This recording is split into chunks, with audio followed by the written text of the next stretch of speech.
Retrouvez Work in Progress au cœur de Smart Job en partenariat avec Welcome to the Jungle.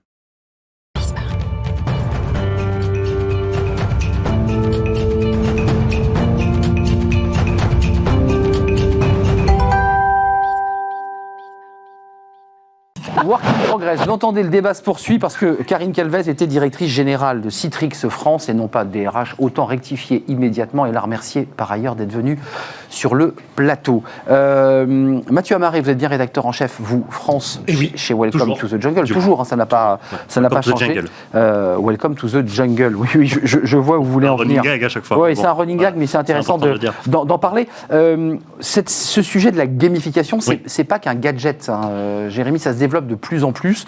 Faire du travail un jeu et un enjeu vertueux aussi, hein. C'est ce que votre invité va nous raconter. Exactement. Non, le jeu et le travail, en général, on les oppose, Arnaud. Là, on va essayer de savoir comment le game, donc la gamification, peut aussi être un levier d'innovation managériale, mais aussi peut-être un jeu dangereux au regard de la pression sur certains collaborateurs. Au bout du fil, en ligne avec nous, Laetitia Vito. Laetitia, bonjour.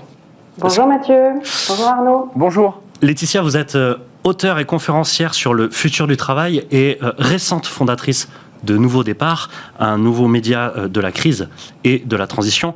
Vous avez largement abordé ces questions de gamification, de ludification, c'est selon, dans votre média, mais aussi dans vos interventions pendant les conférences.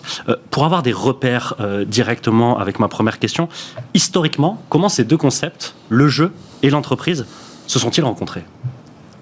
Alors le jeu et le travail, conceptuellement on les oppose parce que le travail a une finalité, celle de produire, tandis que le jeu est une activité qui est sans contrainte et sans but et qui est libre. Et donc dans un cas, le travail c'est ce qu'on est obligé de faire et puis le jeu c'est ce qu'on n'est pas obligé de faire. Voilà. Donc on les oppose conceptuellement, mais historiquement les deux sont mélangés depuis très très longtemps. En fait, depuis qu'on travaille, pour rendre justement la contrainte plus supportable, on apporte cette légèreté qu'est le jeu. Et on a des traces historiques du fait que les esclaves, alors que ce soit les esclaves de l'Empire romain ou plus récemment les esclaves aux États-Unis, utilisaient le jeu pour rendre l'insupportable plus supportable. Mais on note, Laetitia, quand même une montée en puissance de la gamification dans les années 80, avec notamment l'arrivée de nouvelles méthodes de management, non ? Exactement. La gamification, du coup, le terme gamification renvoie à autre chose que le fait de mélanger le jeu et le travail. C'est un concept qui nous vient des années 80 et tout particulièrement même des années 90. Et c'est une tendance lourde qui accompagne l'arrivée de nouvelles méthodes de management, la montée en puissance du numérique et l'immense popularité des jeux vidéo. La transformation des espaces de travail, des espaces de bureau, notamment l'influence de la Silicon Valley avec le campus de Google, avec les toboggans géants pour des adultes, et puis une plus grande importance ou nécessité de valoriser l'apprentissage et la créativité dans un paradigme qui est différent. Alors, est-ce qu'il ne faut pas faire un premier distinguo aujourd'hui, en tout cas en 2020 pour ce qui nous concerne, entre ce capitalisme ludique dont on a beaucoup parlé, vous savez, mettre un baby-foot au centre de l'open space. Ou, un gadget, certains disent. Voilà, des gadgets et la gamification en tant que vraiment partie prenante de la culture d'une entreprise pour savoir comment s'incarne aussi la gamification en entreprise. Oui, en fait, tout revient à une distinction qui est faite en anglais et pas en français. C'est que le mot « jeu » se traduit en anglais par deux concepts différents. Il y a le concept de « play ». Le play, c'est cette activité sans structure et sans but que font les enfants, et à travers laquelle, d'ailleurs, on apprend beaucoup de choses par le jeu. Et le game, c'est ce jeu structuré où il y a des règles du jeu et où il y a un objectif qui est de gagner. On gagne ou on perd, comme un jeu de société. Et du coup, c'est ce qu'on distingue en français, justement, entre le play et le game. On distingue d'un côté ce qu'on appelle la ludification, le play, et de l'autre la gamification, c'est-à-dire le fait de structurer avec des objectifs, par exemple, autour de règles du jeu et de fabriquer un jeu de société quasiment dans le travail. Et les deux, en fait, les deux peuvent avoir des côtés négatifs et positifs.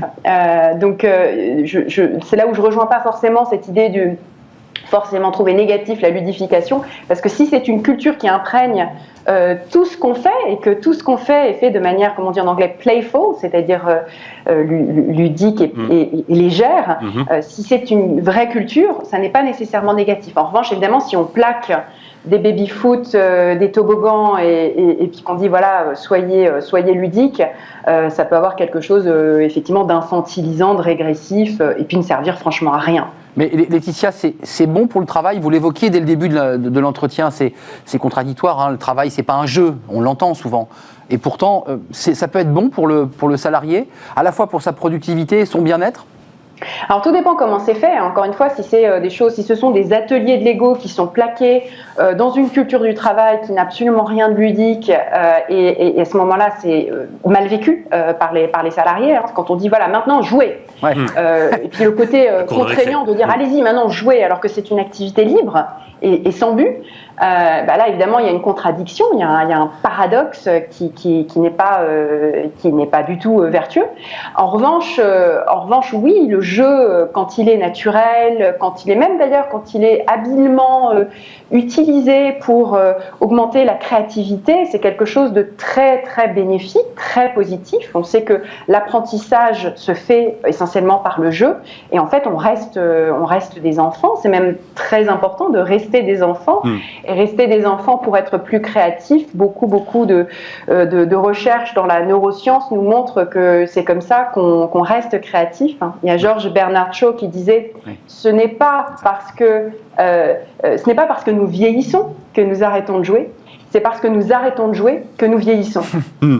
Alors, quelles seraient justement les conditions essentielles pour ceux et celles qui nous regardent pour mettre en place une bonne pratique du jeu en entreprise, et pour éviter les limites un peu infantilisantes ou régressives que vous mentionnez, mais aussi peut-être un effet un peu pernicieux de ce jeu-là, de trop marquer l'accent sur la performance, puisqu'un jeu, c'est aussi, vous l'avez dit, quelqu'un qui gagne à la fin. Quelles seraient, selon vous, les bonnes pratiques à mettre en place ou à suggérer à des RH ou à des équipes opérations ? Oui, alors c'est une question assez compliquée parce que finalement, comme tout dépend des objectifs et de la culture de départ de l'entreprise, il n'y a pas seulement le danger de l'infantilisation ou du côté régressif, un peu anecdotique de cet atelier plaqué, il y a aussi quelque chose de beaucoup plus terrifiant qui est une forme totalitaire de management. Ouais. Qu'on observe par exemple dans le management algorithmique des plateformes qui utilisent les principes du jeu vidéo pour finalement contrôler encore mieux les individus. Et donc là aussi, ce paradoxe fondamental d'utiliser le jeu pour mieux contraindre. Et ça, c'est évidemment quelque chose qui monte beaucoup en puissance, le management algorithmique, ces objectifs où on vous dit il faut en faire toujours plus pour atteindre tel palier comme dans les jeux vidéo. Et je dirais que là, c'est là où je rejoins des critiques plus fondamentales qui mettent en question les formes nouvelles de notre capitalisme. C'est que évidemment, tant qu'on est dans cette utilisation du jeu, c'est profondément terrifiant et ça vient. C'est une manipulation, c'est-à-dire que c'est une manière de nous manipuler. C'est ça que vous dites finalement. Exactement. De même que beaucoup de plateformes numériques vont utiliser des principes du jeu pour mieux nous inciter à laisser des données, à rester connectés en permanence et utiliser le travail gratuit de ces utilisateurs de l'Internet. Un dernier point, Laetitia, en 45 secondes, je sais que c'est un challenge, mais il y a quelque chose de très intéressant dans vos prises de parole et dans vos articles sur ce que ça dit aussi de nos sociétés, la gamification, et notamment sur l'âge. La population vieillit de plus en plus, et pourtant, on joue aussi de plus en plus. Comment ça se fait ? Alors, c'est un paradoxe qui n'est que apparent, parce que c'est vrai que notre société vieillit. Hein, là, en 1950, la moitié de la population avait moins de 35 ans. Aujourd'hui, la moitié de la population a plus de 43 ans, donc ça va vite, hein, ça vieillit très très vite. Mais la neuroscience nous montre, et les avancées de la neuroscience nous montrent que notre cerveau est beaucoup plus plastique qu'on ne pensait autrefois. C'est-à-dire qu'on est effectivement, vraiment, encore des enfants.